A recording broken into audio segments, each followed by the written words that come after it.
कहा था कहानी के लेखक चंद्रधर शर्मा गुलेरी जी है। आज हम लोग इनका जीवन परिचय देखते हैं।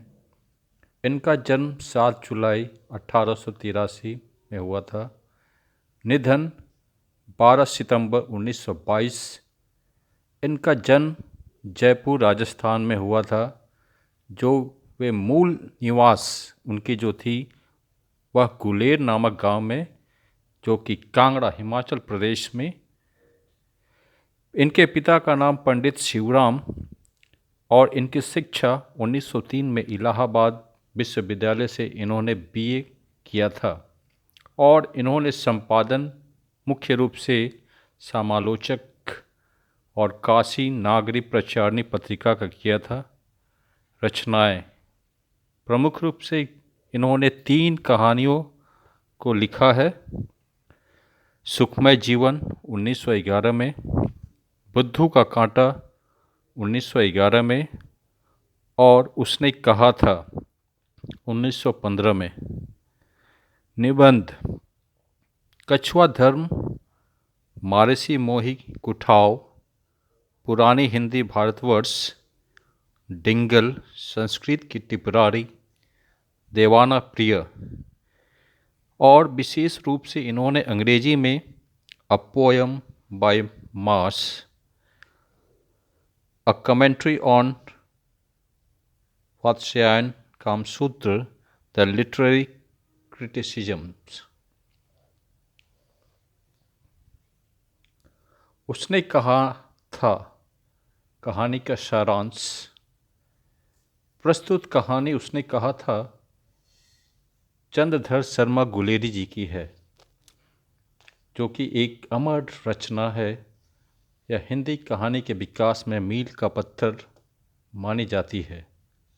साथ ही साथ यह एक कालजयी रचना है। प्रसिद्ध फिल्मकार बिमल रॉय ने इस कहानी पर फिल्म भी बनाई थी और इसके अनेक नाट्य भी खेले गए थे। यह शुद्ध प्रेम की आध्यात्मिक अनुभूति और उसकी स्वाभाविक उत्सर्गमय अभिव्यक्ति इस कहानी का कथ्य है।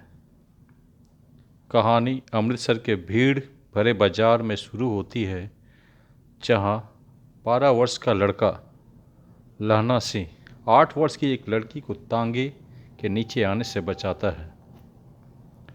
लड़का लड़की को यह पूछते हुए छेड़ता है, तेरी कुड़माई हो गई? लड़की धत कहकर भाग जाती है। एक दिन वह धत कहकर भागने की बजाय कहती है, हाँ कल हो गई है। देखते नहीं यह रेशम के फूलों वाला सालू। लहना सिंह हतप्रभ रह जाता है। इसके बाद लहना सिंह से भेंट प्रथम विश्व युद्ध के मोर्चे पर होती है, जो लगभग 25 वर्षों के बाद होता है। वह याद करता है कि छुट्टी के बाद घर से लाम पर जाते समय वह सूबेदार हजारा सिंह के घर गया था और वहाँ सूबेदारनी ने उसे एकांत में बुलाकर कहा था कि मेरे पति और बेटे बोधा का ख्याल रखना। यह सूबेदारनी बचपन में अमृतसर बाजार में मिली वही लड़की थी।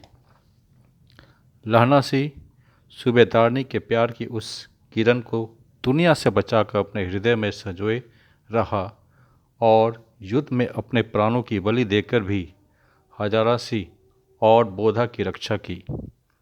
कहानी की घटनाओं में स्वाभाविक नाटकीयता है, जो मन पर अपने उत्कर्ष की ओर संचरण करती हुई गतिशीलता के कारण जबरदस्त असर डालती है। इस तरह प्रभाव स्थिति जो कहानी का प्राण मानी जाती है, उसका अद्भुत रचाव है। वातावरण की सृष्टि करने में लेखक को अपूर्व सफलता प्राप्त हुई है।